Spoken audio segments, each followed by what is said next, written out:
So thanks once again for dropping by the channel. If you like the content, if you're new to the channel, please hit subscribe, share the video if you enjoyed it, if you felt it was useful. Now let's get into this. So, Anthony Joshua, right? We haven't officially had it announced yet that he's fighting Kubrat Pulev. You know, we hear Pulev say, you know, certain things, to words to that effect, that, you know, he'll go to England if he wants, you know, this, that and the other. Now, before I go into this, I think when Kubrat Pulev means by that is that he almost wants this fight to go to a purse bid, probably because he's got some backers over there in Bulgaria. I just assume. I don't know.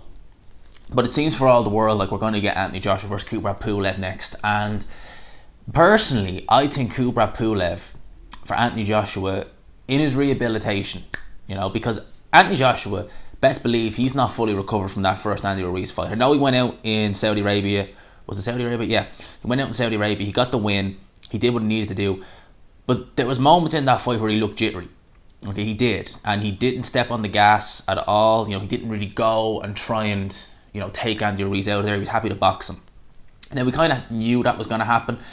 But some people may want to see bits of the old Anthony Joshua. You know, they want to see the old Anthony Joshua who would put his foot on the gas, who would taunt the opponent and just hit them with, you know, right hands, left hooks. That's kind of what we want to see. Now, obviously, against Ruiz, a man who dropped him 4 times, a man who, whenever Anthony Joshua did open up, he was getting countered. He was obviously not going to do that in the rematch. But against someone like Kubrat Pulev, I think, is the perfect opponent for Anthony Joshua to be able to get... I don't think I'd say he's going to go, you know, balls to the wall and try and, you know, take Kubrat Pulev out early. No, I think it'll be prolonged.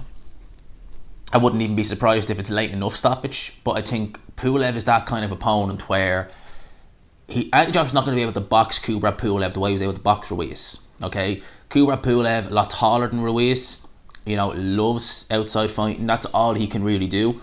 You know, I remember when Pulev fought Hughie Fury, it was on Channel 5, and the Channel 5 commentary team said that Kubrat Pulev should bring this fight to the inside because he's got a fantastic inside game. And I just thought, I don't know if they've ever seen Kubrat Pulev. He hasn't got an inside game to speak of. Kubrat Pulev is jab heavy to say the least. He'll have a chess match with you, he'll box with you. So Anthony Joshua, as good a boxing display as it was against Ruiz, probably won't be able to get away with that as much against Kubrat Pulev as he did against Andy Ruiz. So it's going to mean that Anthony Joshua is going to need to kind of, you know, take the bull by the horn a bit and really try and go in there and, you know, try and get Kubrat Pulev out of there.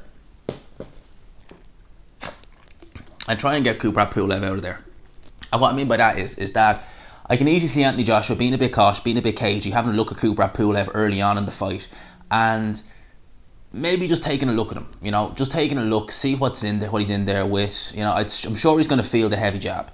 You know, Kubrat Pulev, very heavy jab, probably the best jab in the heavyweight division, but it's the only real punch he has. He hasn't got much of a right hand, hasn't got much of a left hook, doesn't have an inside game to speak of. So Anthony Joshua may find it awkward in there for a few rounds. He may try and box with Kubrat Pulev, and I think Kubrat Pulev is slow. He's seen better days. He's old. I think Kubrat Pulev at this stage in his career, he really is on borrowed time, because he's not fought any punchers to even speak of since he fought Vladimir Klitschko. You know, the biggest puncher he's fought, Derek Chisora. You know, I don't count Sam Peter on that, because Sam Peter, he's old as dirt these days. He's really older than the pyramids.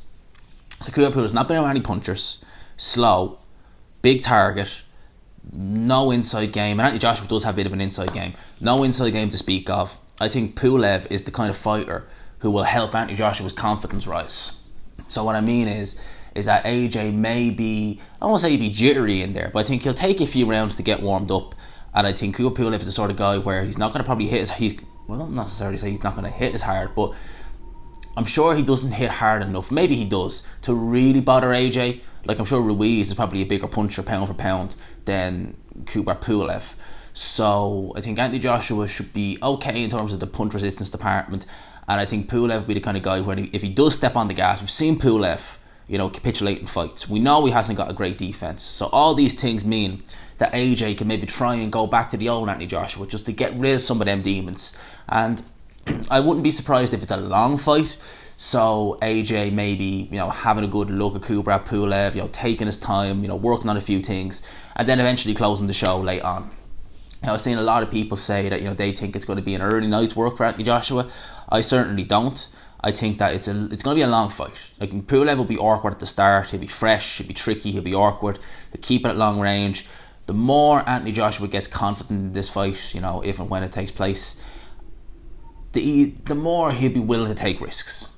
Is the best way to describe it. And I think that someone like this, again, help Anthony Joshua worlds, because with Anthony Joshua, you don't want to be putting him in there, you know, after the Ruiz fight with big punchers, you know, so you don't want to be doing that. You don't want to be putting him in there with guys who can outbox him the same, you know. You want to just, you know, get him, just start from scratch, you know. Go through the motions, get someone like a Pulev, and then, you know, to talk about Usyk next, you know, that'd be an interesting fight. You know, that's a fight that I want to see. I can see why they're not taking it now, for obvious reasons. But I definitely think Usyk versus Joshua, that's the fight I want to see. You know, the fight I really want to see is the winner of Wilder Fury versus Joshua, but we're no sooner to getting that. So yeah, in response, kind of my thoughts on this is that Pulev, perfect opponent for Anthony Joshua, you know, if and when this fight takes place. We're here in June, so I think June would be in and around right, you know. He fought in December, so you're talking a 7-month gap, and then who knows, probably fight in maybe November, December of this year again. Because when you're someone like Anthony Joshua or Canelo Alvarez, you're only fighting twice a year anyway. Now, they're making that much money that it's just, they're not going to be fighting any more than twice a year. Just put it like that.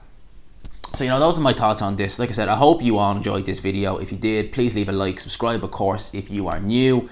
Going to leave the Instagram link in the description, because I do have an Instagram page. I don't really use it much, but it's there. So go on, give us a follow on Instagram. Maybe you can see what I do outside of YouTube. Hope you enjoyed the video. Subscribe, of course, if you are new. Leave your thoughts in the comment section below. And as always, I will talk to you after.